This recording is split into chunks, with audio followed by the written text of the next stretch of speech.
इस बहुत ही ज़्यादा इंपॉर्टेंट लेक्चर के अंदर हम इंसर्शन सॉर्ट का अभ्यास करने वाले हैं। सबसे पहले ये क्या होता है, कैसे काम करता है, ये समझेंगे। उसके बाद इसका एल्गोरिथम समझेंगे एंड देन हम इसका टाइम कॉम्प्लेक्सिटी एंड वो सब नौटंकी कैलकुलेट करेंगे। ठीक है, शुरू करते हैं। सबसे पहले हम ये समझते हैं कि ये काम कैसे करता है। देखो, बाकी के सॉर्ट्स की तरह ही इसके अंदर भी हमारा ये मेन एम होता है कि कैसे जो भी नंबर्स हमें दिए गए हैं उन नंबर्स को हम असेंडिंग ऑर्डर में अरेंज कर सके। मतलब अगर हमें ये नंबर्स दिए गए हैं तो हमारा जो आंसर होगा वो आंसर ये होना चाहिए 5, 6, 11, 12 एंड 1, 3, 13। ये हमारा आंसर होना चाहिए। अब यहाँ से लेकर तो यहाँ तक हम कैसे पहुँचेंगे? इंसर्शन सॉर्ट की मदद से। अब मैं तुम्हें बताऊंगा कि इंसर्शन सॉर्ट काम कैसे करता है। सबसे पहले तुम्हें ये समझने की ज़रूरत है कि इंसर्शन सॉर्ट के अंदर एक होता है सॉर्टेड सेक्शन और एक होता है अनसॉर्टेड सेक्शन। ठीक है, पहले स्टेप पे यानी कि जब हम नंबर्स को अरेंज करना चालू करते हैं, मतलब बेसिकली प्राइमरी स्टेप पे जो हमारा पहला एलिमेंट है या जो हमारा पहला डब्बा है उसको सॉर्टेड सेक्शन कहा जाता है। और जो बाकी के एलिमेंट्स है या जो बाकी के डब्बे हैं या पूरा का पूरा बाकी का सेक्शन उसको अनसॉर्टेड सेक्शन कहा जाता है। ठीक है, अब हमें एग्जैक्टली करना क्या होता है? हमें अनसॉर्टेड सेक्शन में से एक एक एलिमेंट लेकर सॉर्टेड सेक्शन में सॉर्टेड तरीके से अरेंज करना पड़ता है। मतलब देखो, अभी मैं क्या कर रहा हूं, सबसे पहले मैं अनसॉर्टेड सेक्शन में से पहला नंबर लूंगा विच इज 11 और उसको सॉर्टेड सेक्शन में सॉर्टेड तरीके से अरेंज करूंगा। मतलब 13 11 के साथ कंपेयर होगा। क्या 13 11 से बड़ा है? हाँ, 13 11 से बड़ा है, इसीलिए 13 को उधर होना चाहिए और 11 को इधर होना चाहिए। इसीलिए 13 उधर जाएगा और 11 इधर आएगा। राइट, अब क्या हो रहा है? अब देखो, ये हमारा सॉर्टेड सेक्शन बन गया और ये हमारा अनसॉर्टेड सेक्शन बन गया। ओके, यहाँ पे नंबर्स वैसे के वैसे रह गए 12, 6 एंड 5 बेबी। राइट, अब यहाँ पे हमें हमारा पास 1 मिल चुका है। पास 1। अभी पास 1 का मतलब तुम इस केस में अज्यूम कर सकते हो कि तुम्हारे पहले 2 नंबर सॉर्ट हो चुके हैं।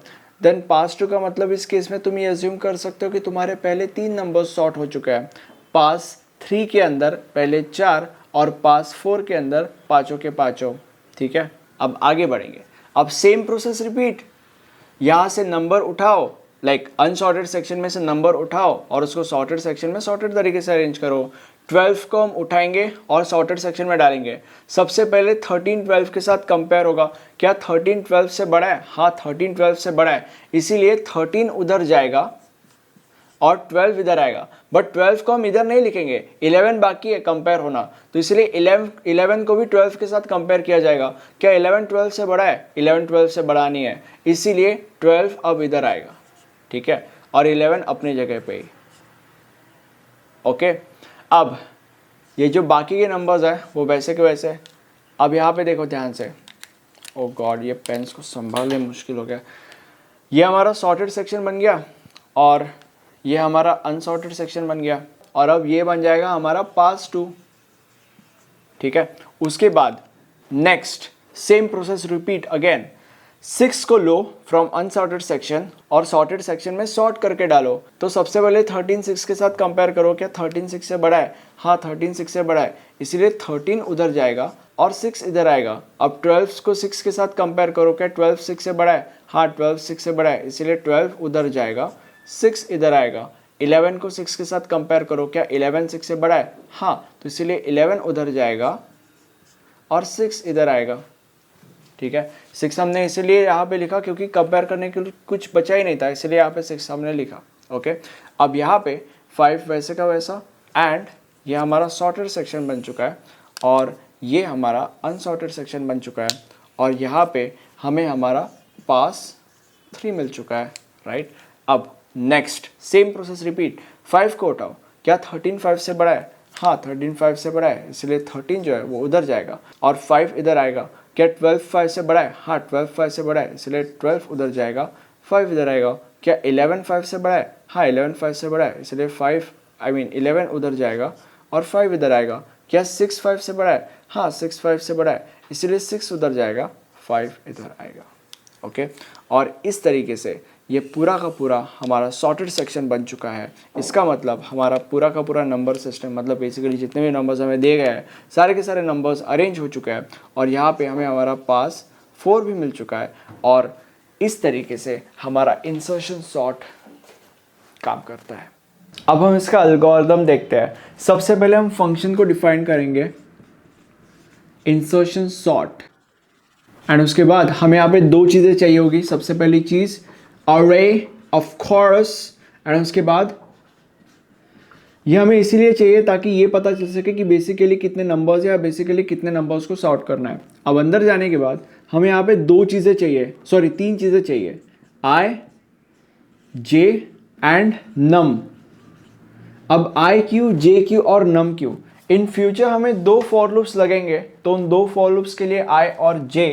एंड जब हम इंसर्शन सॉर्ट की पढ़ाई कर रहे थे, मैंने तुम लोग को बोला था कि अनसॉर्टेड एलिमेंट्स में से एक एलिमेंट को हमें पकड़ना पड़ता है और उसको फिर उधर जाके सॉर्ट करके रखना पड़ता है, राइट। तो बेसिकली जो भी एलिमेंट हमने पकड़ा है उसको कहीं ना कहीं तो स्टोर करना पड़ेगा ना, तो वो जो कहीं ना कहीं है वो नम है, ठीक है। तो नम उसके लिए। अब आगे बढ़ते हैं हमारे सबसे पहले फॉर लूप के ऊपर। फॉर, जो हमारा पहला फॉर लूप होता है वो पासेस के लिए होता है। हमें हमारे इंसर्शन सॉर्ट के लिए कितने पासेस लगे थे? हमें हमारे इंसर्शन सॉर्ट के लिए 4 पास लगे थे। तो क्या मैं ये कह सकता हूँ कि हमें हमारे इंसर्शन सॉर्ट के लिए n-1 पासेस लगे थे?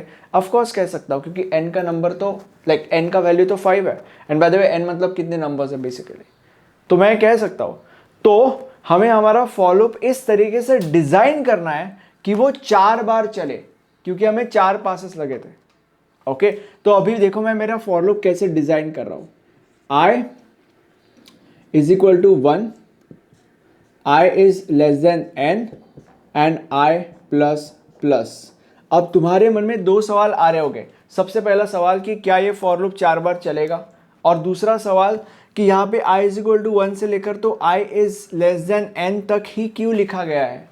तुम्हारे पहले सवाल का आंसर देता हूँ। सबसे पहले देखो, सबसे पहले n का वैल्यू 5 है, ये तो तुम सब लोग को पता है। उसके बाद अब ये शुरू होगा i इज इक्वल टू 1 से, right, i is equal to 1। अब इसके लिए ये लूप चलेगा क्योंकि कंडीशन सही है, like 1 is less than 5, condition true है तो फॉर लूप चलेगा। उसके बाद i का वैल्यू बढ़ेगा फ्रॉम 1 to 2, इसके लिए भी चलेगा। उसके बाद अगेन ये बढ़ेगा फ्रॉम 2 to 3, उसके लिए भी चलेगा। Again i is equal to 4 हो जाएगा, इसके लिए भी चलेगा क्योंकि 4 is less than 5, right. Then i is equal to 5 हो जाएगा, इसके लिए नहीं चलेगा क्योंकि 5 इज नॉट लेस देन 5। तो बेसिकली हमारा फॉर लूप कितने बार चला? 4 बार चला ब्रो। तो हमारा फॉर लूप 4 बार चलता है। तुम्हारा दूसरा सवाल क्या था?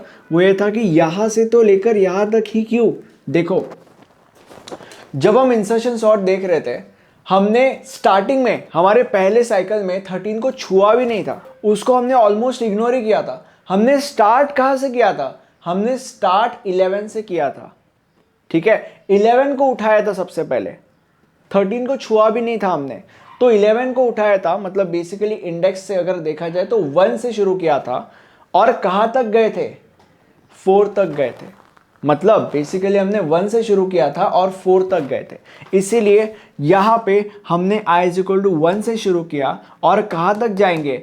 i is less than n, n का वैल्यू 5 है, मतलब i is less than 5, that is 4। 1 से शुरू करेंगे, 4 तक जाएंगे। इसीलिए वो यहाँ पे n-1 है, सॉरी, इसीलिए वो यहाँ पे n is less than n है, क्या बोल रहा हूँ, इसीलिए वो यहाँ पे i is less than n है, ओके। और i प्लस प्लस वो तो एक एक बढ़ते रहेगा हर बार, दैट वी आर स्टॉप, ठीक है। आगे बढ़ते हैं। तो बेसिकली अब तुम्हें फॉर लूप समझ गया। अब अंदर जाएंगे। अंदर जाने के बाद सबसे पहले जिस मकसद से हमने यहाँ पे नम लिखा था वो मकसद हम पूरा करने वाले हैं, ओके। तो नम, क्या मकसद था नम का? जिस भी नंबर को हमने पकड़ा है उस नंबर को स्टोर करना। सबसे पहले हमने किस नंबर को पकड़ा था? 11 को पकड़ा था, तो 11 को हमें नम के अंदर स्टोर करना है, सिंपल एज दैट। तो क्या मैं यहाँ पे a ऑफ i लिख सकता हूँ? ऑफ कोर्स लिख सकता हूँ, क्योंकि i का वैल्यू 1 है, तो a ऑफ 1 मतलब 11, ऑफ कोर्स। तो 11 को हम नम के अंदर स्टोर कर रहे हैं, राइट। उसके बाद सेकेंड फॉर लूप के ऊपर जंप करेंगे। For oh god, sorry for that, my bad. So second for loop जो होता है वो कंपैरिजन के लिए होता है। ओके, अब देखो मैं मेरे फॉर लूप को कैसे डिजाइन कर रहा हूँ। j is equal to I minus one, j is greater than equal to zero and j minus minus. सबसे पहले हम ये समझते हैं कि मैंने j is equal to I minus one क्यों लिखा। देखो पहला वाला फॉर लूप लिख के क्या मैं ये कह सकता हूँ कि हमने 11 को पकड़ा, like i is equal to one, index 1 है 11 का, तो मतलब 11 को पकड़ा ना इनमें हमने।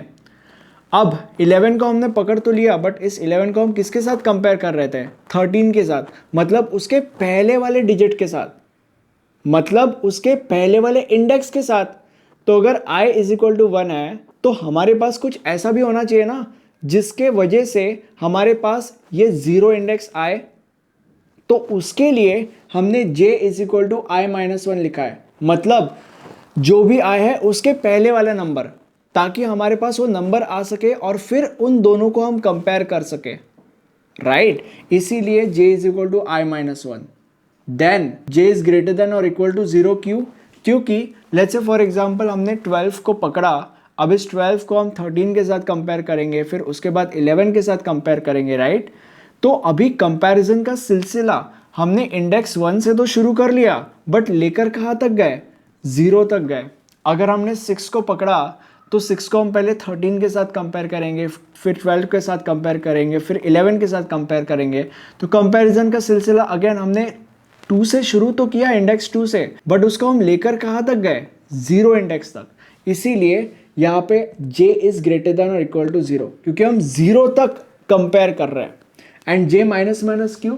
क्योंकि कंपेयर करते करते हम पीछे जा रहे हैं ना यार, आगे थोड़ी जा रहे हैं, पीछे जा रहे हैं, इसीलिए j माइनस माइनस। ठीक है, तो बेसिकली सेकंड फॉर लूप ये है। अब अंदर जाने के बाद अब यहाँ पे पहले वाले फॉर लूप की मदद से हमने इस एलिमेंट को कैप्चर कर लिया, दूसरे वाले फॉर लूप की मदद से हमने उसके पहले वाले एलिमेंट को कैप्चर कर लिया। अब हमें बस कंपैरिजन ही करना है, दैट्स इट। ओके, तो अब हम कंपेयर करेंगे। इफ देखो अब हम एक सिचुएशन लेंगे और उस सिचुएशन की मदद से आगे बढ़ेंगे। सिचुएशन ये है कि हम पास वन के यहाँ पे, मतलब हमने 12 को पकड़ा है और फिर अब इस 12 को हम 13 के साथ कंपेयर करने वाले हैं और 11 के साथ कंपेयर करने वाले हैं, ये सिचुएशन है। अब अगर हमने 12 को पकड़ा तो ऑब्वियसली नम के अंदर 12 होगा, राइट, क्योंकि जिस भी नंबर को हम पकड़ते हैं उसको हम नम के अंदर डालते हैं, हमने स्टार्टिंग में देख लिया था। उसके बाद i जो होगा दैट वुड बी 2, बिकॉज ये सेकेंड राउंड चालू हो रहा है, ये पहला राउंड चालू हो रहा था, अब सेकेंड राउंड चालू हो रहा है ताकि हम पास 2 के अंदर जा सके। तो अगर फर्स्ट राउंड के टाइम पे i का वैल्यू 1 था, तो जब सेकेंड राउंड चालू होगा तो i का वैल्यू 2 हो जाएगा ना यार। और अगर i का वैल्यू 2 है तो j का वैल्यू i से एक कदम पहले, यानी कि बेसिकली j का वैल्यू 2 नहीं बट बेसिकली -1, यानी कि बेसिकली 1 होगा। ये सिचुएशन है। तो अभी हमने क्या किया था, हमने सबसे पहले 13 को 12 के साथ कंपेयर किया था, उसके बाद 11 को 12 के साथ कंपेयर किया था, राइट। तो if 13, what the hell is 13, क्या मैं इसको a ऑफ j लिख सकता हूँ? हाँ, क्योंकि j 1 है और a ऑफ j यानी कि a ऑफ 1 दैट इज 13 ही हो गया। If 13 is greater than 12 num के अंदर है तो यहाँ पे नम लिखेंगे। If 13 is greater than 12 swap, अब स्वैप की जगह पे क्या मैं a of j plus 1 is equal to a of j लिख सकता हूँ? हाँ लिख सकता हूँ।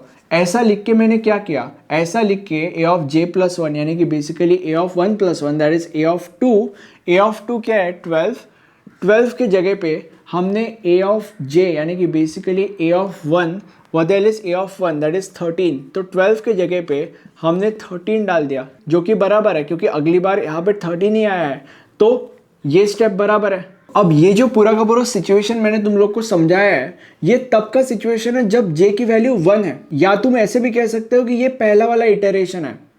अब अगले इटरेशन में j की वैल्यू चेंज हो जाएगी फ्रॉम 1 to 0, क्योंकि j पीछे पीछे चलता है, मैंने तुम लोग को बोला था j माइनस माइनस, राइट। तो j की वैल्यू चेंज हो जाएगी फ्रॉम 1 to 0।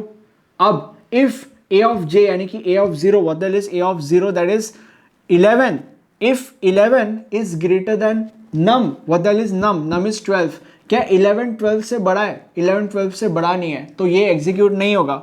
तो यहां पे एल्स, ELSE, एल्स अगर ये नहीं है तो ब्रेक, अगर 11 12 से बड़ा नहीं है तो ब्रेक हो जाएगा। ब्रेक हो जाएगा का मतलब ये है कि 11 वैसा का वैसा यहाँ पे रहेगा, मतलब हमें 13 मिल गया बराबर, और 11 वैसा का वैसा यहाँ रहा, वो भी बराबर। अब 12 बचा है, मतलब 13 की जगह पे 12 आना चाहिए ना, तो अभी 13 की जगह पे 12 कैसे आएगा? देखो, a of j plus 1 is equal to num, okay. और यहाँ पे देखो a ऑफ j प्लस 1 मतलब क्या, j का वैल्यू क्या है? 0, तो 0 प्लस 1 क्या होता है? a ऑफ 1, तो a ऑफ 1 क्या है? a ऑफ 1 13 है, ये डब्बा है, तो भी इस डब्बे की जगह पे नम आ जाएगा, यानी कि बेसिकली 12 आ जाएगा, सिंपल एज दैट। तो बेसिकली ये हमारा आ गया ना, राइट। तो यहाँ पे हम सारी की सारी चीज़ें अब क्लोज कर देंगे, ये क्लोज हो गया, ये क्लोज हो गया, ये क्लोज हो गया, उसके बाद ये क्लोज हो जाएगा एंड ये क्लोज हो जाएगा, और यहाँ पे हमारा पूरा का पूरा जो इंसर्शन सॉर्ट का एल्गोरिथम है वो ख़त्म भी हो जाएगा। अब हम इस एल्गोरिथम की टाइम कॉम्प्लेक्सिटी कैलकुलेट करते हैं। देखो, नंबर ऑफ कंपैरिजन फॉर पास 1, मतलब पहली बार हमने कितने कंपैरिजन किए थे?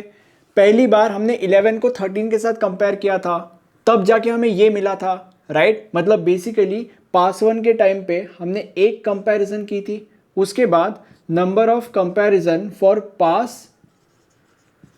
पास 2 के टाइम पे, यानी कि अगली बार हमने कितने कंपैरिजन किए थे? 12 को हमने 13 के साथ कंपेयर किया था, फिर 12 को हमने 11 के साथ कंपेयर किया था, मतलब बेसिकली 2 कंपैरिजन्स किए थे, राइट। तो इसीलिए यहाँ पे 2। उसके बाद पास 3 के टाइम पे नंबर ऑफ कंपैरिजन्स फॉर पास 3 के टाइम पे 3 कंपैरिजन्स किए थे, और ऐसे ही पास 4 के लिए 4 कंपैरिजन्स किए थे ना। मतलब 5 को हमने पहले 13 के साथ कंपेयर किया था, फिर 12 के साथ कंपेयर किया था, फिर 11 के साथ कंपेयर किया था, फिर 6 के साथ कंपेयर किया था, मतलब बेसिकली 4 कंपैरिजन किए थे पास 4 के लिए। तो पास 4 को क्या मैं पास n-1 लिख सकता हूँ? लिख सकता हूँ, क्योंकि n-1 4 ही होता है, और पास 4 के लिए हमने क्योंकि 4 कंपैरिजन्स किए थे, तो 4 को भी मैं n-1 लिख सकता हूँ, n-1, क्योंकि n-1 अगर 4 ही होता है। अब हमने टोटल कितने कंपैरिजन्स किए? देखो, f of n is equal to 1 + 2 + 3, ऐसा कब तक? ऐसा n-1 तक। अब इसका एक फॉर्मूला है, मतलब बेसिकली अगर तुमने मैथ्स ढंग से पढ़ा होगा, जो कि मुझे नहीं लगता कि तुमने पढ़ा होगा, तो तुम्हें ये पता होगा कि ये एक फॉर्मूला है, this equals to n into n-1 upon 2, which equals to n² minus n upon 2, which is equals to big O of n², और ये इसका टाइम कॉम्प्लेक्सिटी है, बिग ऑफ n²। मैंने तुम लोग को बहुत पहले बोला था जब मैंने लेक्चर बनाया था on how to calculate time complexity of any algorithm, कि जिस भी एलिमेंट की हाईएस्ट डिग्री होती है वो एलिमेंट हमारा टाइम कॉम्प्लेक्सिटी होता है, बिग O होता है। तो बेसिकली n² हाईएस्ट डिग्री वाला एलिमेंट है, इसलिए n² हमारी टाइम कॉम्प्लेक्सिटी है। और ये हमने इंसर्शन सॉर्ट का एल्गोरिथम पूरा का पूरा सॉल्व कर लिया है विद टाइम कॉम्प्लेक्सिटी। अगर तुम्हें इस सब्जेक्ट में पूरे के पूरे मार्क्स स्कोर करने हैं तो इस सब्जेक्ट के नोट्स मैंने तुम्हारे लिए बनाए हैं, जो बहुत ही ज़्यादा इंपॉर्टेंट है for a very very difficult subject like this. Notes के सारे डिटेल्स आपको नीचे डिस्क्रिप्शन बॉक्स में मिल जाएंगे। ये हमारा प्लेलिस्ट है, इस प्लेलिस्ट के अंदर हमने आपके लिए सब्जेक्ट के सारे लेक्चर्स अवेलेबल करा के रखे हैं। Thanks so much.